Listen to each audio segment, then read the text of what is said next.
હા સ્ટાર્ટ. હું doctor Bhartiben Soni Inner Wheel club of માથા પર લોટસની મેમ્બર છું. છેલ્લા 3 વર્ષથી મેમ્બર છું. આ સ્તનપાન સપ્તાહ ઉજવણીના ભાગરૂપે હું તમને થોડીક માહિતી આપીશ. સ્તનપાન બાળક માટે અને માતા બંને માટે કેટલું જરૂરી છે. એક, બાળકને પોષણ મળે. બીજું, બાળકની ઇમ્યુનિટી વધે, બાળક વારંવાર બીમાર નહીં પડે.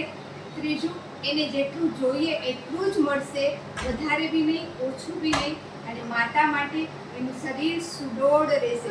જે સ્ત્રીઓને બીક છે કે ધાવણ ધવડાવવાથી માનું ફિગર બગડે, ના, ઉલટાની એની માની ફિગર એકદમ વ્યવસ્થિત થાય, માતા સુડોળ બને, બરાબર. એની જે ફિગર છે એકદમ વ્યવસ્થિત મેન્ટેન થાય.